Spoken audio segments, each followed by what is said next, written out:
Dan Brown, Agatha Christie, Arthur Conan Doyle. What is the difference between them and you? They are all successful crime fiction authors, and you, well, you're not quite there yet. But not to worry. Follow my footsteps, and you'll be amongst them in no time. In order to compose a good crime fiction novel, we must first understand what our society likes about the genre, before analysing the technical side. So let me start by giving you an overview of what our society likes about crime fiction.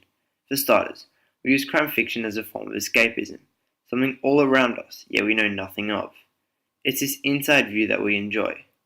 It's undeniable that the thrill of the chase is cool, and the rebellious aspect of doing something we aren't allowed attracts us.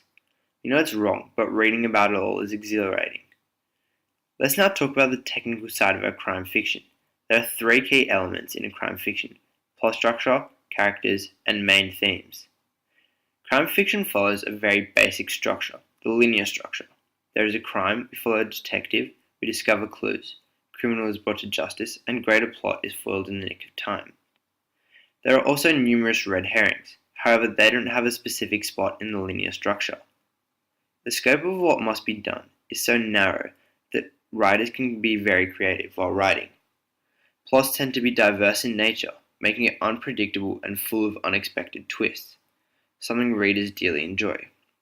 Readers also love when they are given clues and they put the pieces of the puzzle together, only to be wrong.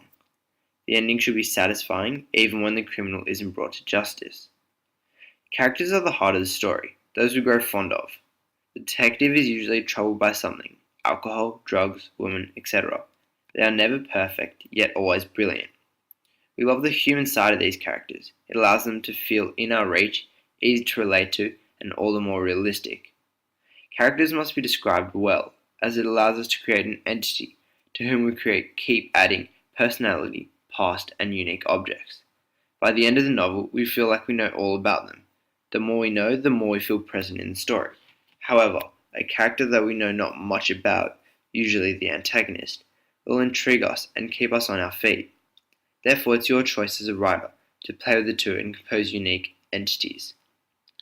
Crime fiction novels have key recurring elements, known as conventions. There are a number of these conventions. I'll focus on two: criminal and setting, then relate them to my chosen text. Criminals are given a predetermined fate by the author, using a mode of language, a language technique. Mode of language easily positions us in favor of one side, usually the protagonist's side, and we usually grow to despise the antagonists. In the Da Vinci Code, we are given an organization of criminals. However, there's a twist.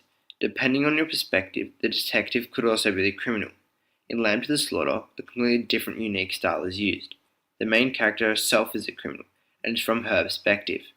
In this story, the language technique is dramatic irony, as we know something other characters don't. Setting is another very important convention. It allows us to feel present and escape into this new world.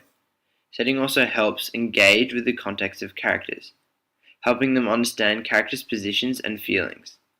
Generally, the language technique is some sort of imagery, giving us a clear image through the character's eyes.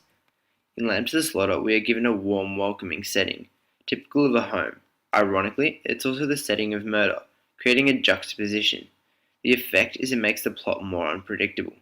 In the Da Vinci Code, the crime happens in the Louvre, which foreshadows the story will be revolved around art and history. The effect is it sets us up for what is about to come. Therefore, it's not just a random idea. Created using Powtoon.